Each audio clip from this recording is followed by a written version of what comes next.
The little button scrolling.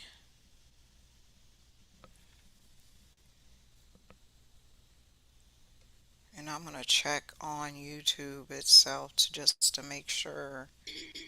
Oh, I see we live. Oh, it had a little bit of a delay, I hear. Oh yeah, it's gonna be like that. Let me close this. Okay, everybody. Good evening. Good Monday evening, everyone. We wanna welcome you to our behind the scenes live chat. My name is Elmira, and our guest today is Jamaica Nash. This is one of my sisters. For those of you who don't know, most of you know that I actually have three sisters and two brothers. And today's conversation is surrounded around faith and family. And I want to have this discussion because we're performing at the World Family Experience coming up at the end of the month. Just kind of wanted to talk to Jamaica about several things. So first of all, how are you doing today? I'm doing great. As I was telling you before, it's a little warm here in Virginia. I know you're down there in Georgia, and I heard a little bit of thunder outside, so a storm is brewing. But other than that, doing good. Good, good, good. Well, on the topic, because of course the event is about family. If you had to give your synopsis of what family means to you, what would you say? Family to me obviously means great support system. It means something to be grateful for. And but our viewers may not know that it's six of us. And primarily, we were raised by a single parent in New Kent County, Virginia. And so, but we had a very, very supportive family. We lived in an area where we were surrounded by our aunts, surrounded by our cousins, surrounded by our church members, and it was a lot of support. So we're something to be grateful for, something to be thankful for, obviously, and something to always want to try to give back to the next generation. To show them everything that everybody before us has done, and then to kind of stretch that hand back and provide all the resources that they need. So I look at family as an awesome support system and role models. I guess that's the best way that I could say it as well.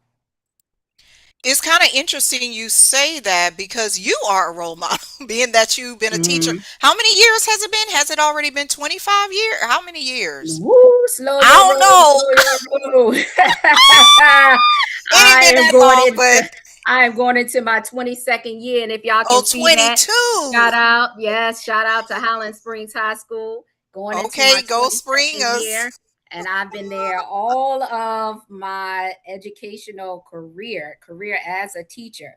So 22 years, going into my 22nd year, starting next Monday, August the 17th. What has been the most rewarding part about that? Because, of course, you said reaching back and you deal with the teenagers, and a lot of them have reached back to you and shared pictures, or you might run into Mhm, them mhm. in the community. And speaking of that, we went to Jamaica last week, and our flight coming back from Atlanta, Keyshawn and myself, Wilhelmina, getting on the plane. One of my former students was on the plane coming back from Atlanta to Richmond. So I looked at Wow. him, he looked at me, and I was like, "You remember me?" He said, "Yes." So I run into kids everywhere I go, primarily. But the rewarding part about being a teacher is looking at the students that we have in the beginning of the year. So right now we go back in August. We used to go back in September, and then seeing the growth that they made come May or June, depending on when graduation is. Just different growth, the interaction that I can make with them. I'm kind of standoffish, I would say, at the beginning of the school year because I don't want to let too much of myself go out there. But then over time, as I start learning a little bit about the students, I can tend to be a little bit more myself. And then sometimes I get the opportunity to share my faith with some of the students. So that definitely is rewarding as well. What do you tell them about your faith? One time I could use one example. I had a student. This probably was about 6 or 7 years ago. Six, seven. So 7 years ago. And she interviewed me and she said, I need to sit down and interview you. I need to interview somebody for an English project. Fine. I sat down with her, and this was a student that just gave me a lot of trouble. She didn't want to be in my classroom. She was very demanding. I need my work. I need it now. And I just looked at her, went about my business, did everything that I was supposed to be doing. She would get her work, go to another teacher, sometimes slide that work right underneath my classroom door when she was finished, and I wouldn't hear back from her. Then she started on my planning period. She would randomly knock on my door. I'm looking out. I don't see anybody. She's running down the hall. So I said, okay, you know what? Jasmine, we're just going to say Jasmine. Jasmine was a hot mess. So Jasmine sat down with me one day and said, I need to interview somebody for an English project. I said, okay, I'll sit down. She sat down. It was supposed to be probably like 30 minutes. It ended up being an hour or more, just asking me about myself. She said, you are so unique, basically. I want to figure out why you are the way that you are. And I said, okay, well, let me tell you a little bit about myself growing up. In New Kent County, single parent home. Our Mm-hmm. mom, of course, making sure all of us graduated from high school, making sure all of us graduated from college. And then I started sharing some of my health problems that I had with her. And she opened up to me because her sister was going through a similar diagnosis at the time, being epilepsy. So she opened up to me regarding that, and the tears just started flowing because she didn't really have any outlet or anybody to speak to about the situation, because her sister didn't know how to deal with the situation as well, and her sister had two little children. So just telling me stuff about her life, the struggles that she was having, the fact that she was doing illegal stuff at the time, and it was just becoming, I was like, you know what, I'm glad that you had this opportunity to sit down with me. We're going to go off the record. God loves you. Jesus loves you. You're not in this alone. There's somebody that's always there to help you. And that was actually the year that school shut down early, the 2020 school year. And she kept in touch with me ever since then. I want to say she even got baptized. I Mm. know that she had joined our Bible study group with the church down in, of course, Lebanon Baptist Church down in New Kent. And periodically she'll text me here and there. And she joined the Marines. So sometimes those children that are little hesitant, they're going through something, and when they sit down Yeah. and try to open up themselves to you, I take that opportunity to say, you're not in this alone. Whether it's somebody that's not able to help you at home, someone can help you at school, and the master upstairs can help you out to get through this situation. So I like that opportunity to be able to do so. So I'm not in front of the class all day long preaching. It's typically a student that'll come to me and ask me about individual information, and then I'll help to spread the word that way. That's really good because, of course, in your years, 22 years, you've encountered so many of these types of students. Mhm. And that's what this event is about that we're prepping for, is those students where she didn't know how to talk about her sister's health issue, but then you were there. And then she stood the test of time and got baptized and did Mhm. this and went to the Bible study, got in the Marines and did all of that. What would you have to say? Because there are some young people that age, let's say they're 16, 17, 18, 19, 20, 21. They don't know who to turn to. What can they do? Reach out to uh, someone that you can, even if you trust them this much, reach out to them, because some people automatically walk around. You think you got a smile on your face, you have good clothes on, your hair is done, your nails are done, all of that stuff. And we think that everything is going good for them, but they're hurting. And that's so many of us, even though some of us are in the church, we're still hurting inside. So let someone know what's going on, even though you may think, oh my gosh, it's the worst possible thing I've ever done, or people are going to look at me in a different way. They're going to shun me. They're going to do this. Let somebody know what's going on. That particular person may not be able to have the resources to help you, but someone in their general network can. And I always emphasize, you are not in this thing alone. All of us have done wrong, and we should not be shaming anybody else. So we're here, we should be here to help better ourselves as well as those individuals around us. Yeah, because we not in this alone. I got to tell you a little quick funny. This going to be in development. I'm not even going to tell people the idea. Well, I'm not going to tell them the title, but the idea, because me and you both know this. Me and Terrence came up with an idea today where we want to create a series about rural church life. Oh, wow.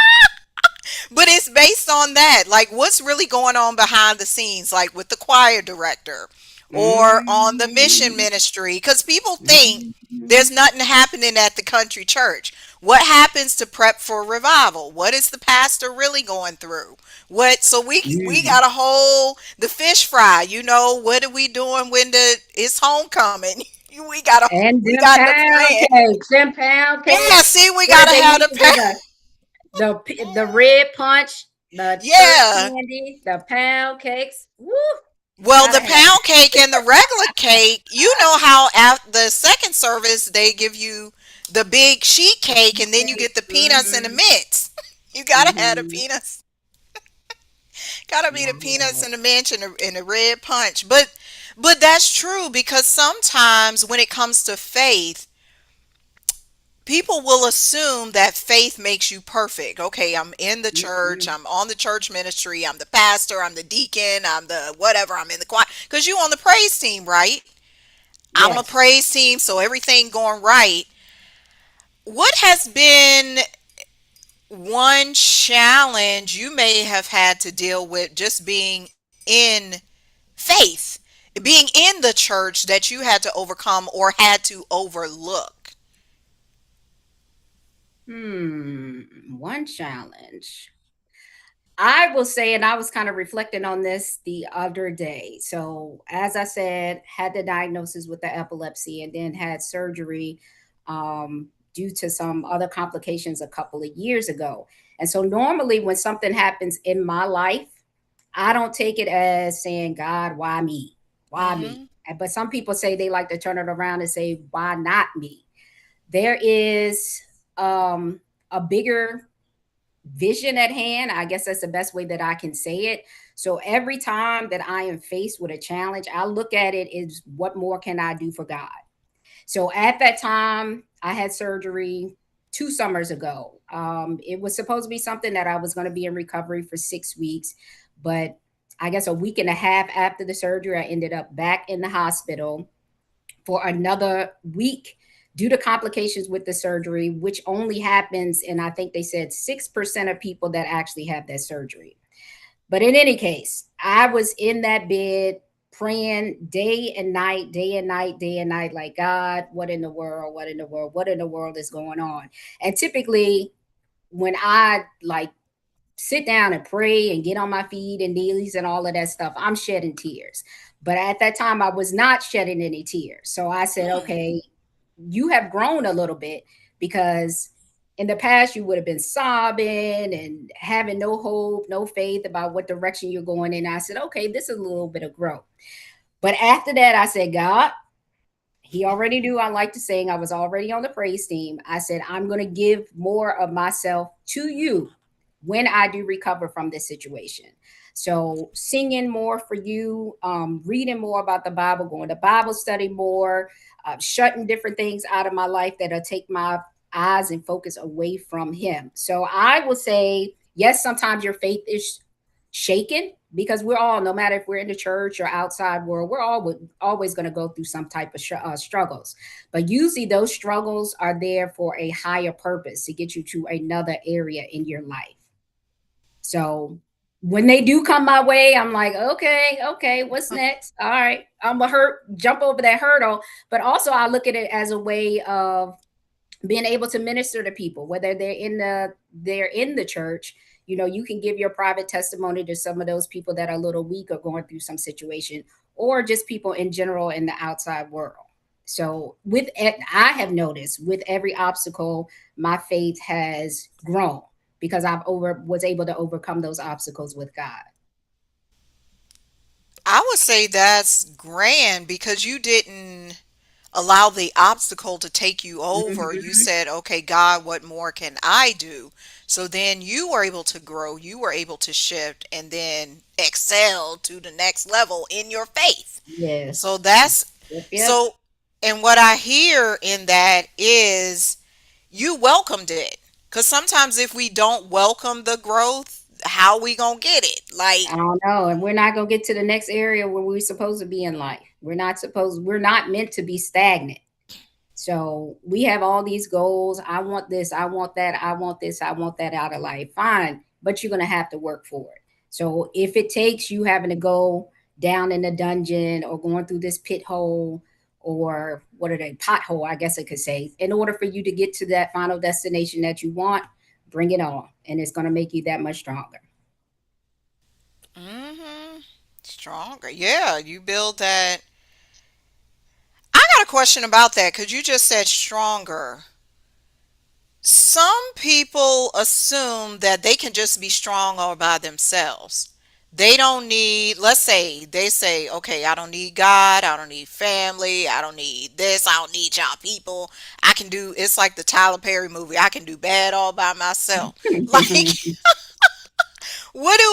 why do people need support? Because you started off the conversation with that. Why do people need support? We are not in this journey called life alone, and we're not supposed to be meant to be on this journey of life alone. So we're surrounded by people, whether it's people at work, whether it's people in the church, our family, people on the highway. We're surrounded by, and we need each other.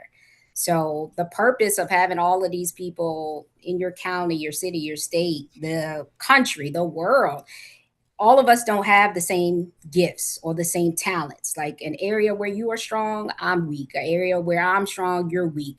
That's meant to reflect back and forth off of each other. We need each other in order to survive from one day to the next. And anybody that says they can make it on their own, That's a I gospel say, song. I I need need you to. you. You need me. We're all a We're all a part of part of God, God's God's body. body. Yeah. So if Yeah, they say that's they a can make it on their own, I'll say, prove it to me. Show me what you did. And I can guarantee you, even if they say they made it on their own, all right, you got $1 million. Somebody say, I did it on my own. Somebody had to pay. You needed customers in order to yeah, get your business. true. You needed the bank in order to store your money. You did not do any of this stuff on your own. Nothing, nothing. So give credit where credit is due. That's true, cause I can't be having a million. Cause then where I'm gonna spend it? I can't even spend it on Mhm. my own. Can't do that. I mean, Not I at got a all. whole $1 million and I'm just hoarding it. Like, okay, this don't work. Hmm. This don't. This don't work. Okay, I got a question because this question is kind of about us and the upbringing. What would you say was one of the benefits of growing up in a larger, like, supportive family? It was always a good time. It was always a good time. I was looking back through some of those photo albums and I was like, oh my gosh, we just had fun over the littlest things, like playing.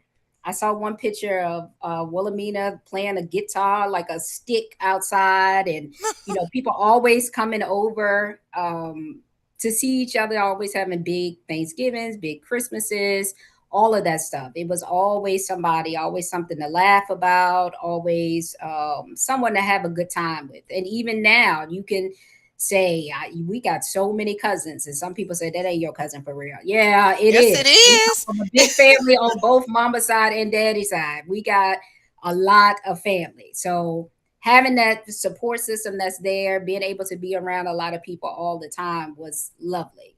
And it's even to the point, like I was just reflecting the other day, how some people will say, I got this friend, that friend, that friend, that friend, that friend. Most of the closest people to me are my siblings and cousins.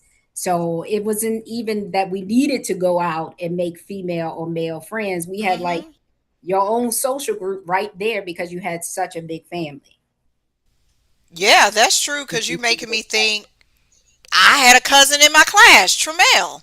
Like Hmm. literally, we're 6 months apart, like the whole school year, and we could do Yeah. our projects together. We could whatever, that's my family, you know. Hmm. Yeah, that is. It was definitely something like from Solomon maybe doing his impersonation of D'Angelo, somebody cutting up Billy DJing. Somebody always doing something. It's somebody. Uncle Leonard doing this, Uncle Kenneth doing this, Uncle Kenneth coming for a visit. I mean, it could be Uncle Lawrence and Aunt Rose coming down. It could be anything. Okay, Hmm. we about to go over Aunt Anna's house, or it's just, it was always something That's stuff to happening. do.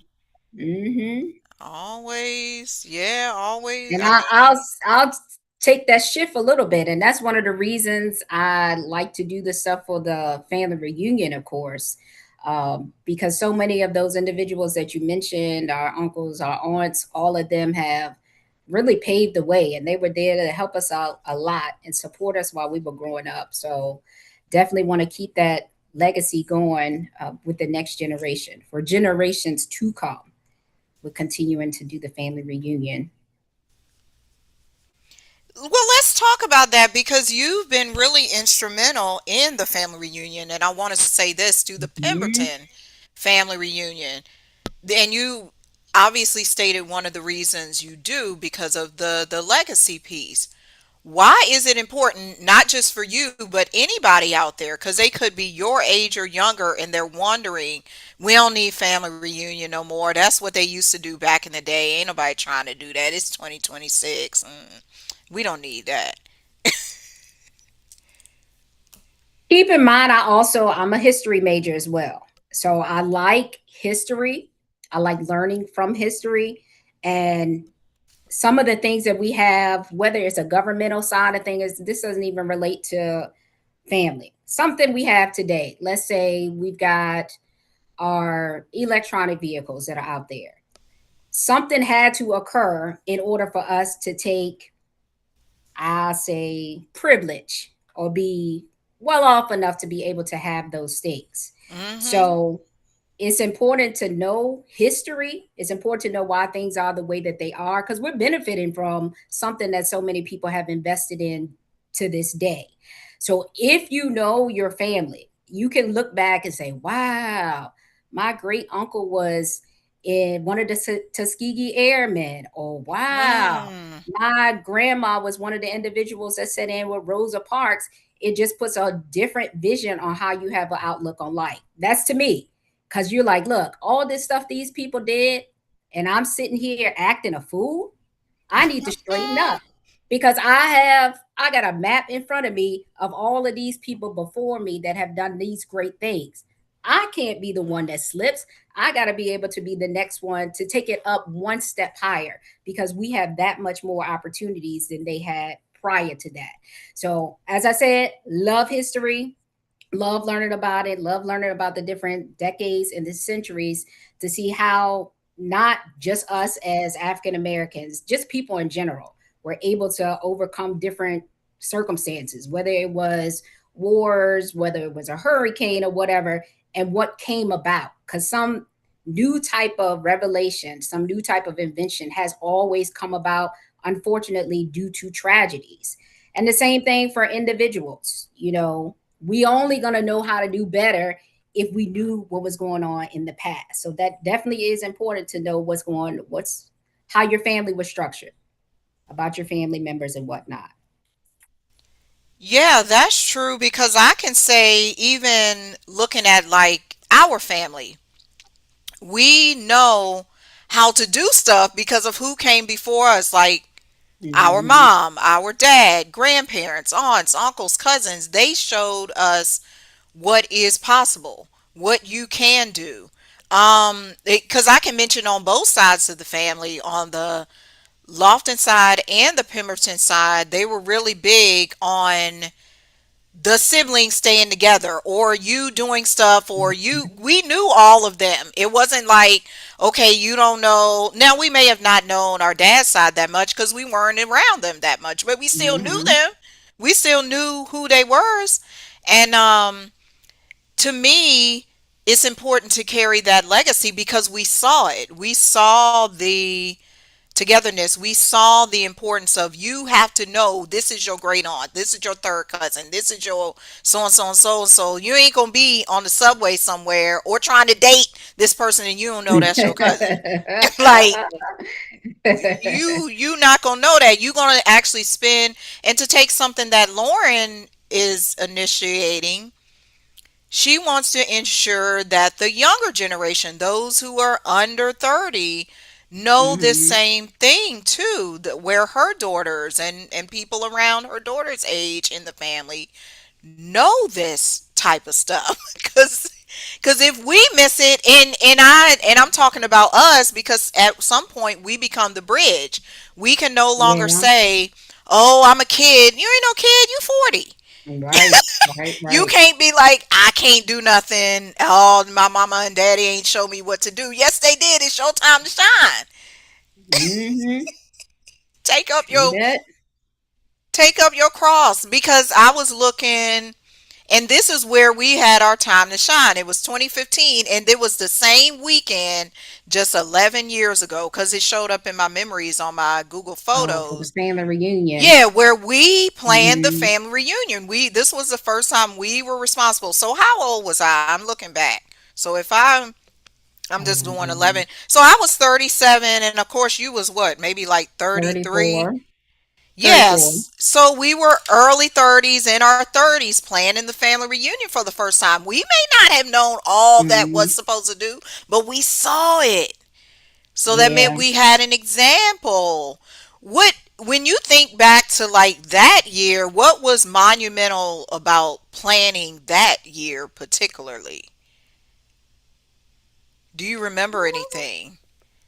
I remember the T-shirt. I wear the T-shirt on my There's pictures online, of course, and you can see the pictures that are online. It was one of the things I did like is we did a whole lot of networking that year. So it wasn't just the Pemberton family. I remember like in-laws coming, I remember cousins Yes. coming, I remember friends coming, and I Yeah, think that was one of the Tabitha's. benefits. Yeah, her Yeah. family came and Destiny's friend came, Michael and Annette came, but Did we I think that's perform the that year? benefit. I'm trying to think. Did me and No, Terrence perform that, or was that a different year? I that might have been a I can't previous year. I remember. don't I think that think year. no, it wasn't. I know it wasn't that year because the band won't even together. So scratch that. That was way before. Yeah, So that I was think like, that's one of the benefits of this generation planning it. Nothing against anybody that's older, but they're not used to a lot of technology. So we know how to network a little bit more. And so we were able to bring in other people. Yeah, so you're not blood, but you come on out to the family reunion. You family to me. Come on out to the yeah. family reunion. So we did have a lot of people that were there in attendance. And one of the things, like I said, one of the things I do remember is people there in attendance that were not actually blood relatives, but still said they were grateful for having the opportunity to be there. So that whole networking and inviting other people and whatnot. And we did a lot of different things. I remember Cyrus dancing like Michael Jackson. Oh Jackson. We had a yeah. comedian there, and I think Monte spoke. Oh So yeah, the comedian. Yeah. did he speak? Monte spoke. He spoke a little bit because I think we were just newly giving those scholarships away. So we had asked him to speak about what his educational journey was at the time and talk about, not necessarily how are you using the money, but speak about your educational journey and how like the whole setting of the scholarship was beneficial to you. So we were allowing a lot of the youth to participate so that they can Mhm. see some of the things going on. So when they do get their time to shine, they know exactly what to do. Yeah, because it's all about passing the torch. Nobody, and I'm gonna use a Mhm. sports reference. Michael Jordan, LeBron James, Serena Williams. None of these people can play forever. They're gonna have to Yeah, give it to somebody else so that another team can win, another player can win. Like, yeah, I can't do this forever. Like, it don't make no sense. true, Like, true, true. So it true. you gotta, and what you said was so important because this relates to what the event coming up on the August 29th, everybody. Make sure you check it out. It's on Eventbrite. World Family Experience. It's a 3 hour virtual event all about bringing all types of family together. Jamaica just said it. At our family reunion back in 2015, people came, they weren't related to us, but they were related to us because we love them. They are friends, family, Mm-hmm. in laws, whoever. That's what this event is about on the 29th. People from all over the world going to be there. Me and Jamaica are performing. We prepared something special for y'all. Um, I want to talk about that, what you said, how some people can become your family who may not be blood. Have you had that type of relationship with anyone, whether it's a friend, a coworker, anybody that you feel like, okay, I can call that person family? Yes, yes, yes, yes. I've got a few individual. I'm a pinpoint one person. Um, Miss Marks, I don't know if you're listening. Miss Marks was kind of my mom at work. Um, I don't know what it was about me and her that connected at Highland Springs High School some years ago. I want to say that she started maybe like a year after me. I don't know what it was that connected the two of us. And she'd probably say, I know what it was. It was God. I know that's what she's going to say. But she would invite me down to her class and we would do like prayer in the morning, reading some of the scriptures that were there. She even invited me to her church because, you know, in Lebanon, we wouldn't have church on fifth Sundays. And so on fifth Sunday, she was like, go, come on and go with me and go to my church. She, gave me the opportunity. I rededicated my life to God or Jesus back in 2016. So she gave me that opportunity to do that. And once that happened, that opened up so many different windows or opportunities because she knew, as you know, she knew Orlando. So I happened to go to a service with her one Sunday where Orlando was playing in the percussion session section at the service. And she called me maybe like 3 days later and was telling me some guy at church wants your phone number. I was like, okay, I ain't see nobody that I like, but whatever. he in Ah! I, I said he in the church. I trust you. Pass that number on to me. Whatever. So from there, our relationship obviously developed, and we got married. She kept telling you, I know you won't get married to him. I know you're gonna be the one.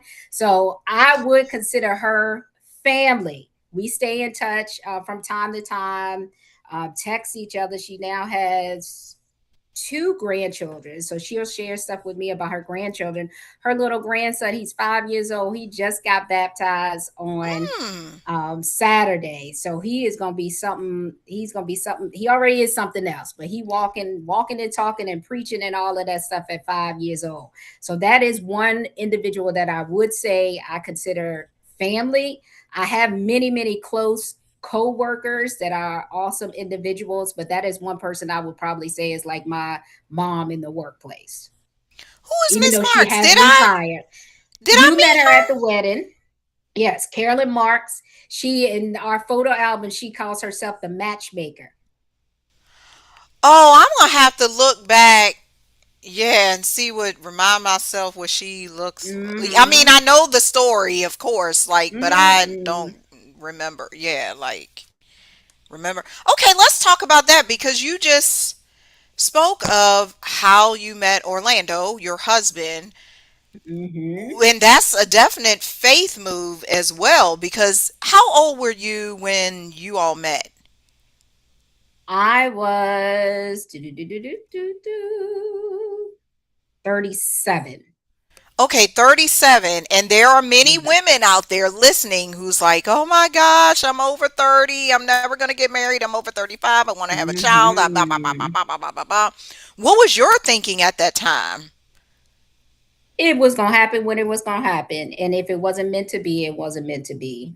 I also say, Pastor Goodwin, our pastor, as we were growing up at Lebanon Baptist Church, going through, I don't even know how he told me to do this, but I had a meeting with him about something. I'm not sure what it was. And he said, write a letter to God about some of the things that you want out of life, seal it up, put it in a Bible. And that was in 2011. He said, don't tell anybody what you put in that letter, tuck it away. And he said, that way, when you get your blessing, or your breakthrough. You know where it came from, basically. So when I did come across Orlando, I had gone through my drawer at home and I was looking at that. I was like, huh, this letter says to God. I opened it up and I think it was like 3 pages long. And I had it in there listed the specific things I was looking for in a mate. So a husband. Now, this is 2019 when we met. I wrote that letter in 2011. I could have been the individual and say, rip it up. God, it's 2011. Open it up in 2012, rip it up. Psh, God, you ain't heard my prayer. But like the pastor say, seal it. I had forgotten all about it. Seal it. And we got to be patient. Definitely got to be patient. Because when I opened that letter up after I met him, I would guarantee 90% of the things that I had on those lists was characteristics of him. And I met many guys in between 2011 and 2019. Um, but with him, it was a little bit different. I told myself, okay, Jamaica, when you go on your first date, don't go in there and saying everything about yourself. Let him talk. And anybody that knows Orlando knows that he loves to talk. He loves to talk. Yes. So that was not a problem. Because most guys, when you sit there and you say, I like candy or I like to go to the movies, just for them to say, oh They yeah, gonna be yeah, like me I too. like candy too. I like to go to the movies too. And just let you talk like, uh-huh, uh-huh, uh-huh. So we were there and I just let him talk. So I'm taking in everything that he's saying and so he was checking in from time to time. How you feel about that? I'm like, oh, it's cool, it's all right. So I let him talk, let So you everything that was he has to playing say. hard to get like the high Yeah, five I was song. playing. He's playing Yeah, hard to get. She right, didn't right, want right. me. I was playing the reverse role. I was playing the role of like a male, and he was playing the role of a female. Didn't know what he was doing, but ultimately, a lot of the stuff that I learned a lot about him because he, like I said, still to this day, he is a talker. Sometimes I'm just like, shh.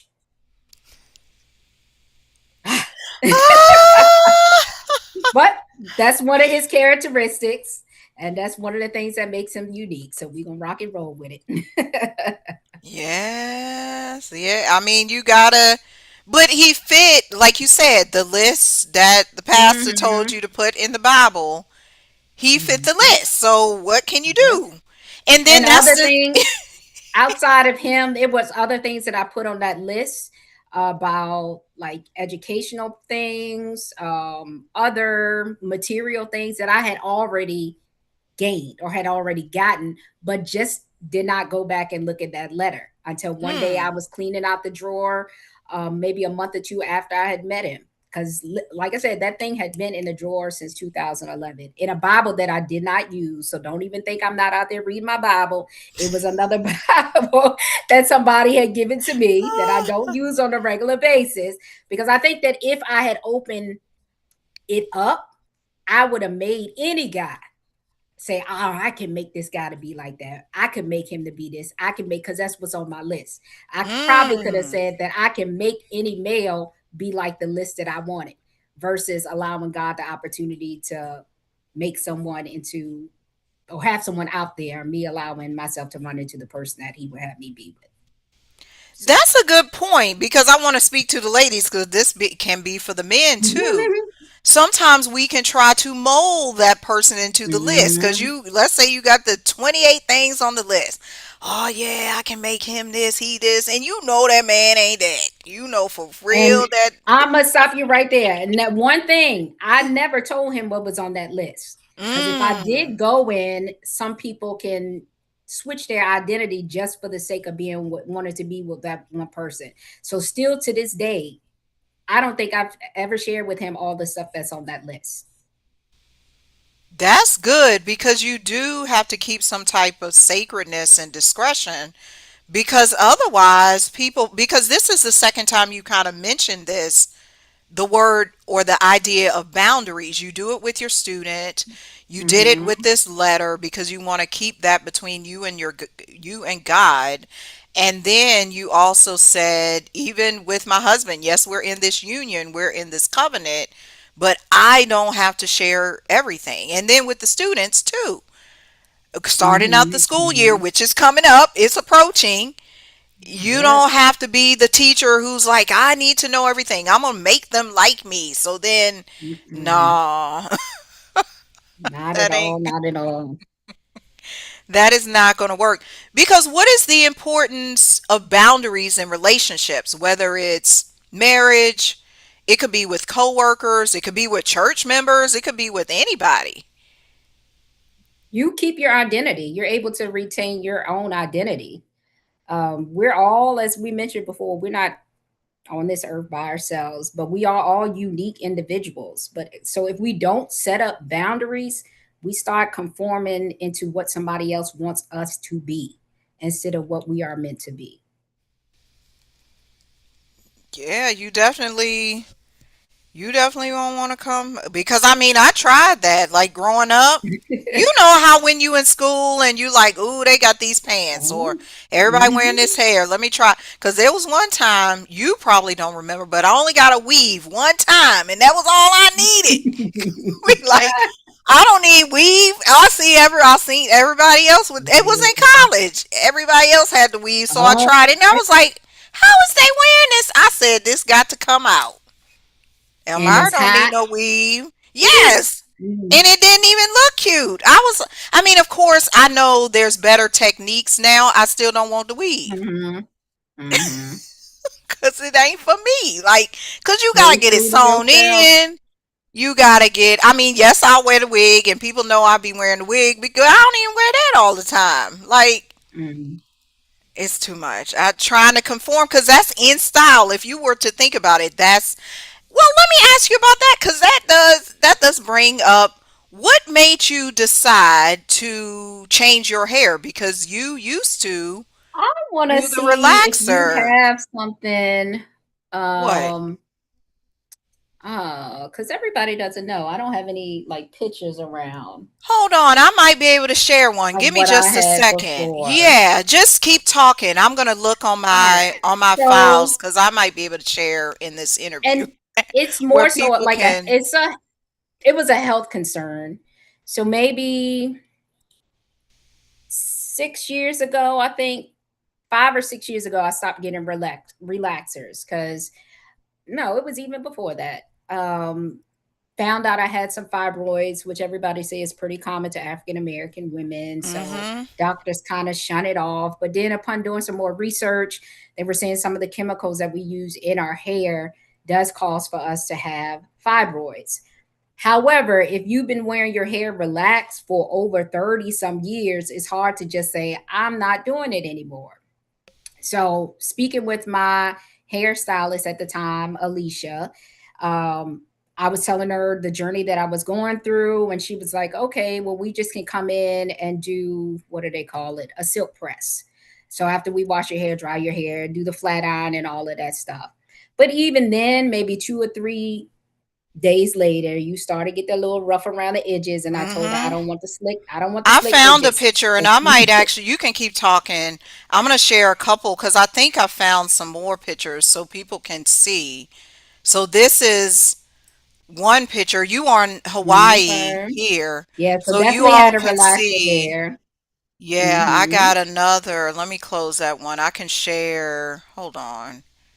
Go back to the images. Uh, But so I started getting silk press, all of that stuff. And it was getting to be a lot to cover up, a lot to pay for, I guess I could say, because I was getting it done every 2 weeks. And then it would become a headache because it's like, man, I just got my hair done and it's raining outside. I just got my hair done and they expected me to go to King's Dominion or something along the lines like that. mm, And so she kept doing it. She was like, Jamaica, your hair is really, really curly under there. And I'm just like, this is no, another just keep picture with Cyrus as a little baby. said, And just you, keep straightening it, keep straightening it, keep straightening it. And I said, if anything, I'll experiment with it in the summertime because we're all for 2.5 months. I'll take that time to experiment with any new hairstyle before going back to work.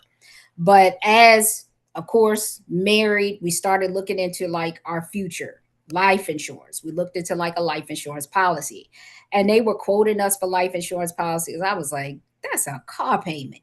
That mm, is a car payment. for whole life insurance policies. We're not talking about term life, we're talking about whole life. So then I had to make some decisions. I was like, what in the world can I cut out in order to be able, because life insurance is much more secure than sitting there straightening your hair every 2 weeks. So I said, you know what? She told me it's curly under there, and this is life insurance, hair, life insurance, hair. So I said, you know what?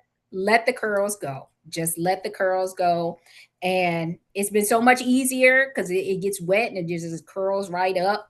And no money is really spent on it, just some conditioner or something along the lines like that. But it came out of health, like I said initially. Once they found some fibroids, and then just straightened it, I stopped getting the chemical relaxers. And then even more with paying additional money for life insurance, I had to look into some type of way that I could save some funds on a monthly basis. So rocking the natural. Yeah, rocking the natural Yeah. do now.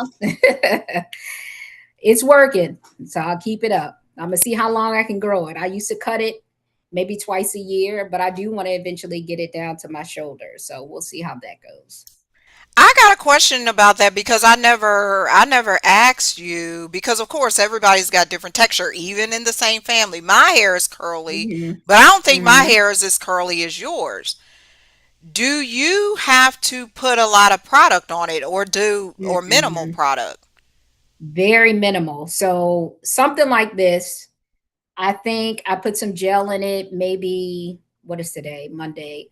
Um, Washed it, put some gel in it on Friday or Saturday, and that'll stay really curly for a few days. If I get in the Mm. shower and rinse it out just so that it's not as sticky, I may do that 3 or 4 days later and it'll still stay curly.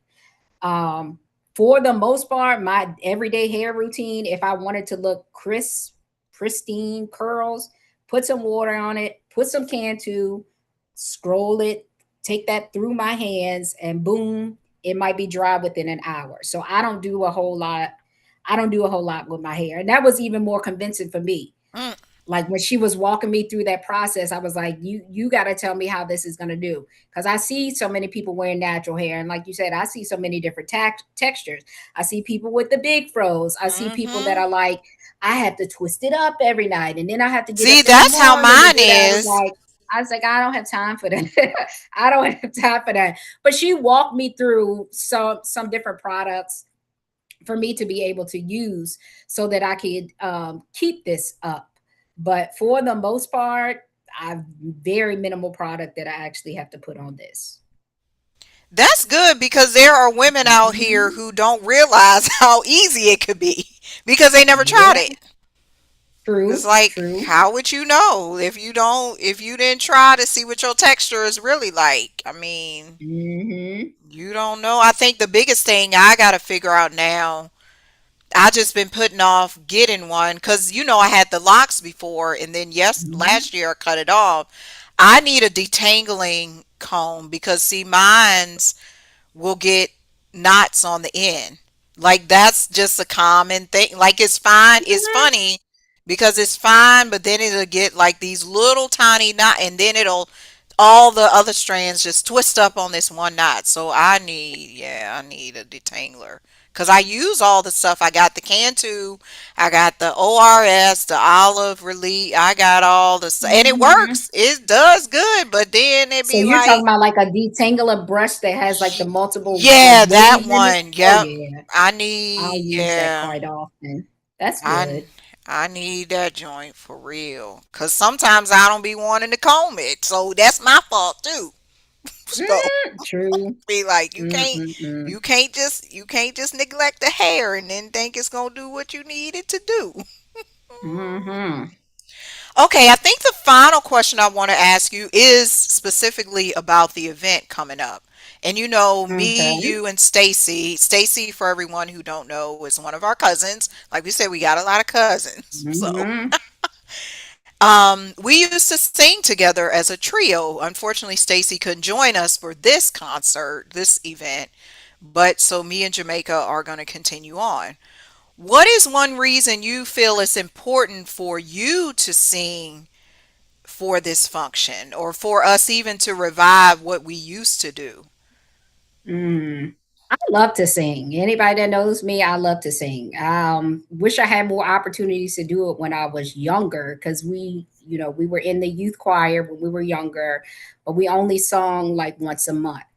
And then, of course, I was still helping out, even though I wasn't a youth. I was still helping out with the youth choir, participating with that. And now the church that I'm going to, I'm a member of that praise team, and we sing every single Sunday. So I love that even more.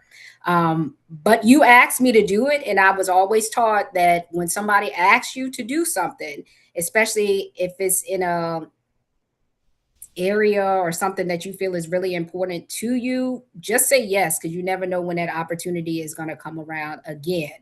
And it Mm. does give me because it's not like I'm singing any R&B or anything like that. We're singing a gospel song, so that is allowing me once again to be able to go out there and sing something the type of music that I love. So I felt good in saying yes to being able to participate in that. And I like the fact of the show that you're going to have because you've got many different types of music and then many different things as well. I think you said you had spoken word. Yeah. What else is there? I mean, there'll be comedy now. Me and Terrence gonna Okay. do some. Well, Cyrus was gonna be bringing comedy, but me and Terrence gonna bring some comedy. We got the spoken word. We got different artists. We got dance. Like I'm bringing some dance to the show. We got a lot of different stuff. Mm, A speaker. There's a speaker, so it's not just all like music type of that kind of performance. It's something for everybody, you know. And mhm. we got Orion. He just turned 12, so we ain't got Oh, just older people, little we got younger precious. people too. Yeah. So Precious little thing. yeah, cuz to me, you just said it, you love to sing, and I feel like Mhm. this gave us the opportunity to do something different. And it was a challenge, but we made it work. Like, y'all got to know how we put this together. Like, so Jamaica recorded her part. Multiple takes. You laid down the track because people just think that y'all go in the studio. Yeah, we went in the home No. studio. It was at No, the home no. studio. You got that right. Mm, So you laid down your part. You sent it over to me. The first copy went missing. So I had to wait till mhm. y'all got back from Jamaica to get the next, because I was going to be working on my part. I was like, ooh, I can lay the track. I can put it on top. I can do it. I had to wait till you sent it again. So then once she sent it, y'all, I was able to put my part over it. But if anybody knows about recording, once something is recorded, you have to be very conscious of listening, and we're doing harmonies too, so you can't be off. Mhm. The timing has to be right, which meant I had to actually sing the song faster than it actually was to get it on time. So Mhm. I'm sitting here in this room at like 10, 11, 12 at night getting it right, but we got it right, And and it's gonna be shout out to Philip Thompson of New Kent County, Virginia. He was hardcore and making sure that three-part harmony was is there. on. So Yeah. yes, you learn how to sing and listen for the tenor part, alto part, soprano part, all of that stuff. So shout out to him for putting that in us in the youth choir when we were coming up. Yeah, and I will say And when Joe it comes Thompson. to ear, you actually Hmm. have a better ear than I do. Like I can hear the harmonies, but when it comes to like actually setting stuff up, you have a better ear. Like Hmm. you can hear the stuff better than I do. Like I just that's not my greatest skill when it comes to like the music And stuff. I think it comes from because, and this is one of the things I tell the musician at our church. You were used to be like a solo artist, Mhm. so well, you were in more so. I guess I'll say a solo artist. So it comes a little bit harder to learn like background vocals, and those background Yes. vocals is mainly your harmony. So I Yep. was never really anybody that was on the scene. I wasn't picking up leads to songs, so I was always singing background, background, background. Oh, I never And I thought think about it that way. that's where it comes from. Cause yeah, they put me on the lead starting when I was like 10. So It I is mean, It's hard. I know one time, a couple of times, I would try to, if they would give me a song to lead, um, and I didn't hear because I'm an alto, and I did not hear that alto part. I would sing my part, like I can't even think of a song right now. What's an upbeat song? We're blessed in That's the got a little. city. We're blessed in the field. We're blessed when we We're come blessed and when we when. come and when we go. So something like that. And then the solo would come in. And if I was responsible for singing the solo and I did not hear that alto part, I would sing my part and the alto part. So I was like, Jamaica, stay in your lane. Because I'm Oh, telling you, Philip would make us, where my altos at? Where my sopranos yeah, at? Where my yeah. tenors at? He would make sure he heard it. So instead of us stopping that song in rehearsal, I was just gonna go back in and sing the alto part when the choir was coming in. So I was just like, over the years, it was like that is not you supposed to be singing the solo part. You are not supposed to be singing the choir part. Stay in your lane because it was hard to shift back and forth between True. singing the lead and then trying to remember what the part is for the chorus and then coming back to the lead. So I had to tell myself, just stop. You can't do everything. If you're supposed to be singing the lead, sing the lead. If you're supposed to be singing the choir part, stay with the choir part. Just let the other person do what they're supposed to be Yeah, doing. because you got a whole choir anyway, so Yeah. let them sing. So I think that's where the difference comes from. Like you used to singing leads. I'm not used to That's true. singing leads.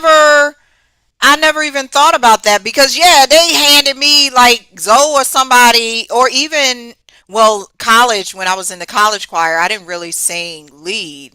But they even but I can credit like you said, Philip. When I Mm-hmm. got to college, sometimes they would even though I was an alto, sometimes they would make me sing soprano cuz I could sing both Mm-hmm. parts and I could. I could do either one. Didn't matter to me. But yeah, I never even thought about that. Like, cause I sung, yeah, they put me on a solo all the time. Like, let's give Hey, me. it's like I mean, if they between don't me and give it to you, take Stacy, it. yeah, Mm-hmm. yeah, Stacy on the Take it, take solo. it. And then if it was the adult choir, who sung the solos on that? Well, Mike, of course. They put him on the Mike all the time. Michael, Jean, Tracy, Gene, yeah. Emmett, if George. it was the older Mm-hmm. Aunt Gay, I Yep. mean, they was the soloist. So yeah, interesting. And Tracy Mm-hmm. Thompson, she always sung something.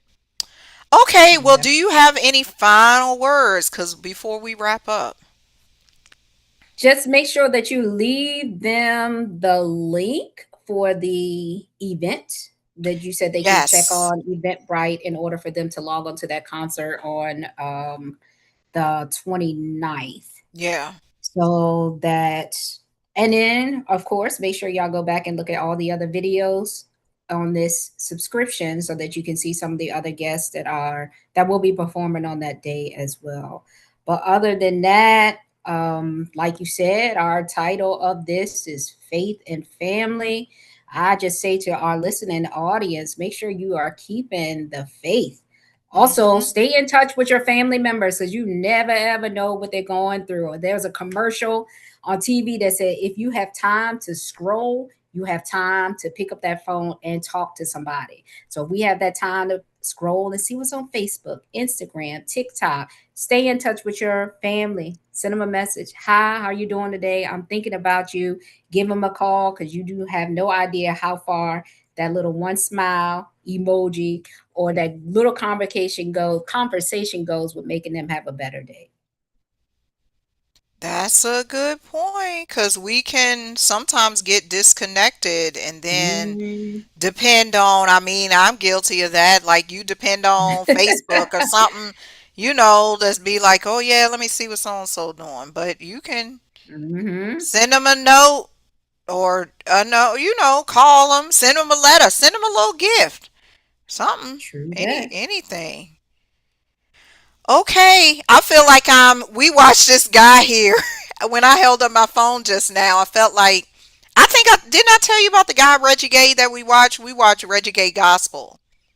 He's based out of I Atlanta, but he broadcasts in different city.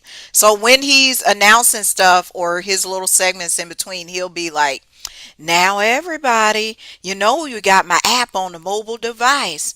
Y'all sign up for my app, Reggie Gay Gospel." That's how I felt like, because he'll be like, "And coming oh, up next, we got another song. If y'all want to hear a certain song on the program, email me. Get on your email. I know y'all got email." Just he be mm, he's funny. advertising. Well, do what Yeah, make it we do what watched it that do on what it has to Sunday. do. He's funny. Okay, well, this has been a pleasure, everyone. This has Yes, been ma'am. our behind the scenes chat. This is Jamaica Nash. She's one of my sisters. Make sure you check out the World Family Experience coming up on August 29th. I put the link in the chat, it's in the comments. We want you all there. And this is a family friendly event. This is not just for this type of person or because you come from home, it's virtual. So you can be in your car, you can be in your kitchen, you can be at the hotel. We don't Hmm. care. Eat your food, just hang out, and you can be anywhere all over the world. That's the beauty of this. You do not have to be where we are. And you will hear our performance plus the others because the whole goal is to establish that faith and family. That's it. Hmm. Okay, Hmm. we will see you all